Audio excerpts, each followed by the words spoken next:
Hello, today we will discuss about the practicals on sonometer of a stressed wire. तो देखो यहाँ पे ये 500 किलो का वेट है, ये एक वेट आपका 500 ग्राम का है और 500 ग्राम के टोटल कितने वेट है? There are 5 weights, it means total weight कितना हो गया? 2.5 kg. तो बताओ 2.5 kg का वेट यहाँ पे रखाया जा रहा है, ये देखो 2.5 kg का वेट यहाँ पे रखाया जा रहा है। तो बताओ इस वायर में टेंशन क्या होगा? कांस्टेंट। 2.5 किलो का वेट रखाया जा रहा है तो इस वायर में टेंशन T क्या होगा? कांस्टेंट। ठीक है ना? ओके। अब हमको ये पता करना है कि यहाँ इस वायर में जो वेव्स प्रोड्यूस हो रहा है ये कौन सा वेव्स है? This is the standing waves और स्टेशनरी वेव्स।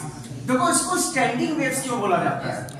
इसको स्टैंडिंग वेव्स इसलिए बोला जाता है क्योंकि ये वेव्स केवल एक ही पोजीशन पे क्या हो रहा है? वाइब्रेट हो रहा है, ये मूव नहीं कर रहा है। ये जो वेव है ये ट्रैवल नहीं कर रहा है, केवल एक ही पोजीशन पे क्या हो रहा है? वाइब्रेट हो रहा है। So that's reason this is called standing waves.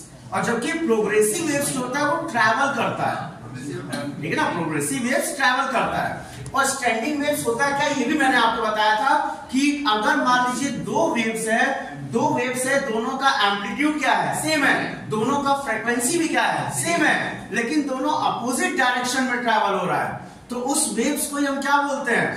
Standing waves और स्टेशनरी वेव्स। तो जरा बताओ, अगर मान लो मैंने यहाँ पे स्टैंडिंग वेव प्रोड्यूस कर दिया तो बताओ ये वेव्स यहां से इस तरह से ट्रैवल हो रहा है और फिर बताओ यहाँ पे टकराएगा, वेव यहाँ से रिफ्लेक्ट होगा और रिफ्लेक्ट होने के बाद यही वेव अपोजिट डायरेक्शन में जा रहा है। तो मतलब इसी वायर में दो वेव ट्रैवल हो रहे हैं, एक मतलब इस डायरेक्शन में और दूसरा रिफ्लेक्ट होने के बाद अपोजिट डायरेक्शन में।